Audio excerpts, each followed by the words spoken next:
आज हम देखेंगे clinical feature of acute rheumatic fever. इसमें होता है माइग्रेटिंग पॉलीआर्थ्राइडिया, मतलब कि इसमें अगर मान लो आज लेफ्ट साइड में, लेफ्ट एग्जाम्पल में अगर लेफ्ट साइड की नी में आज पेन है, तो मतलब अभी पेन है, थोड़ी देर बाद ये दूसरी साइड मतलब राइट साइड में हो जाएगा। ऐसे ही अगर मान लो लेफ्ट एल्बो में अगर पेन है अभी, तो बाद में राइट में हो जाएगा। इसमें जो जॉइंट होता है वो रेड होता है, हॉट होता है, सोलन होता है एंड टेंडरनेस होता है। मतलब कि जॉइंट जो होता है वो रेड कलर का हो जाता है, टच करने पे उसका टेम्परेचर ज़्यादा होता है और स्वेलिंग होता है और टच करने पे पेन होता है, मतलब टेंडरनेस होता है। दूसरा फीचर होता है कि पेनकार्डाइटिस, मतलब कि हार्ट की जो तीनों लेयर होते हैं, पेरिकार्डियम, मायोकार्डियम एंड एंडोकार्डियम, तीनों लेयर का इन्फ्लेमेशन होता है, तो उसको पेनकार्डाइटिस बोलते हैं। सबक्यूटेनियस नोड्यूल जो होता है ये painless small and mobile lump, मतलब कि एक मास जैसा होता है, स्किन के जस्ट नीचे होता है और बोनी प्रोमिनेंस पे कॉमनली सीन होता है। लेकिन बोन जो हड्डी होती है उसके जस्ट ऊपर होता है और ये टच करने पे मूव करता है, सबक्यूटेनियस नोड्यूल। फोर्थ फीचर है कोरिया। कोरिया का टाइप इसमें जो होता है एक्यूट रूमेटिक फीवर में, ये सिडेनहेंस कोरिया होता है, जो कि एक एबनॉर्मल इनवॉल्यूंटरी मूवमेंट ऑफ है हेड और लिम्स का। मतलब कि इसमें जो सर है और हाथ पैर है वो एबनॉर्मली मतलब मूवमेंट करते रहते हैं। फिफ्थ क्लिनिकल फीचर है एरिथमा मार्जिनेटम। ये एरिथमा मार्जिनेटम क्या होता है कि ये पिंक कलर का मैकुलर रेस होता है, जो कि अपीयर होता है, डिसअपीयर होता है, मतलब कि दिखता है फिर नहीं दिखता है फिर दिखता है, ऐसा होता है। हम देखेंगे डायग्नोस्टिक क्राइटेरिया और modified Jones criteria of acute rheumatic fever, जिसमें कि मेनली दो मेजर क्राइटेरिया और माइनर क्राइटेरिया। मेजर क्राइटेरिया में 5 चीजें होती हैं। कार्डाइटिस, आर्थराइटिस, मतलब कार्डाइटिस मतलब कि inflammation of heart muscles, like अगर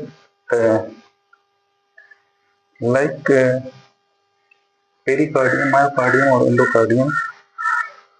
आर्थराइटिस ये पॉलीआर्थराइटिस हो सकता है या मोनोआर्थराइटिस हो सकता है, मतलब कि या तो एक जॉइंट इन्वॉल्व हो या इससे ज्यादा जॉइंट इन्वॉल्व हो सकता है।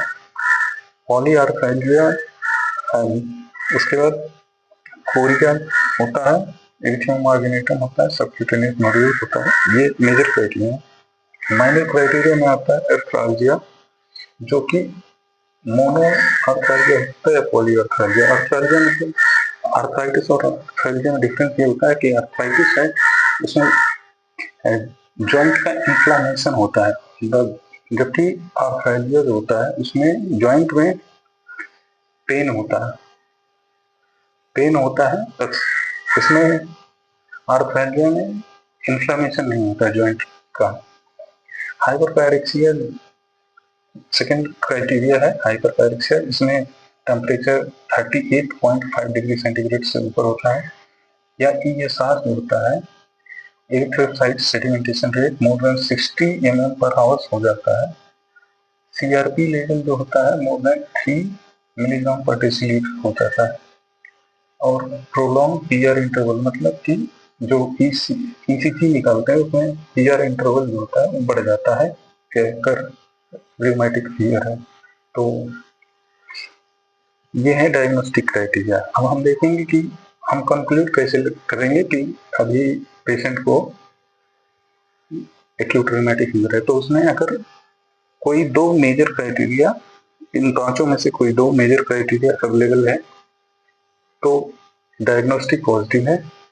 या एक कोई major criteria plus 2 minor criteria, इनमें से कोई 2 हो तो डायग्नोस्टिक पॉजिटिव है। अदरवाइज 3 या इससे ज्यादा माइनर क्राइटेरिया हो, केवल 3 या अगर केवल माइनर क्राइटेरिया है, उसमें मतलब मिनिमम 3 है, इनमें से 5 में से कोई, तो ये एक्यूट रूमेटिक फीवर होगा। अब ट्रीटमेंट देखेंगे। ट्रीटमेंट क्या होता है कि ट्रीटमेंट जो है वो पेनिसिलिन बी और एमोक्सिसिलिन ड्रग ऑफ चॉइस होता है। एमोक्सिसिलिन मतलब 10 डेज के लिए दिया जाता है। दूसरा ऑप्शन है benzathine penicillin G 1.2 million unit intramuscular single dose की फॉर्म में दिया जा सकता है।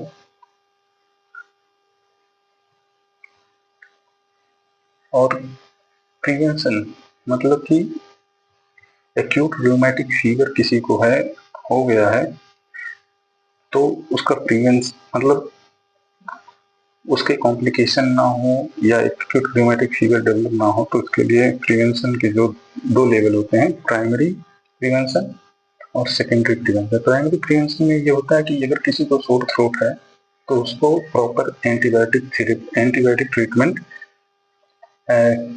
विद इन 9 डेज में दिया जाए, और मतलब और उस कोर्स को कंप्लीट किया जब तक कि सोर थ्रोट कंप्लीटली ना रिजॉल्व हो जाए। सेकेंडरी प्रिवेंशन में इंक्लूड करते हैं कि इसमें सेकेंडरी प्रिवेंशन में होता है कि कॉम्प्लिकेशन को हम लोग ट्राई करते हैं कि कॉम्प्लिकेशन ना डेवलप हो due to acute rheumatic fever like a glomerulonephritis PSGM और रूमेटिक हार्ट डिजीज। अगर ये सेकेंडरी प्रिवेंशन का जो टाइम ड्यूरेशन है, मतलब कि ट्रीटमेंट कितने दिन चलेगा, ये डिपेंड करता है कि किस स्टेज में पेशेंट आया। लाइक अगर मतलब हार्ट नहीं इन्वॉल्व है तो पेनिसिलिन जी जो होता है, penicillin G every 4 week up to 5 year और until 21 ईयर ऑफ एज दिया जाता है। अगर पेशेंट पेनिसिलिन के सेंसिटिव है तो उसको एरिथ्रोमाइसिन 250 mg बीडी दिया जा सकता है। अगर कार्डाइटिस है, मतलब कि पेशेंट के हार्ट मसल्स में जो इन्फ्लामेशन हो चुका है पर हार्ट के जो वाल्व्स होते हैं वो इन्वॉल्व नहीं है, तो ये ट्रीटमेंट जो है इसका ड्यूरेशन बढ़ जाता है। लाइक इसको हम लोग 10 ईयर तक देंगे, मतलब ये जो ट्रीटमेंट है पेनिसिलिन जी या एरिथ्रोमाइसिन वो 10 साल तक देते हैं। अगर कार्डाइटिस भी हो गया है और हार्ट के वाल्व्स भी इन्वॉल्व हैं इस मतलब डिजीज में, तो ट्रीटमेंट लाइफ टाइम के लिए चलता है और ये केवल सपोर्टिव ट्रीटमेंट है to prevent any further complication. Thanks for watching. Channel को सब्सक्राइब करें, लाइक करें। Thank you.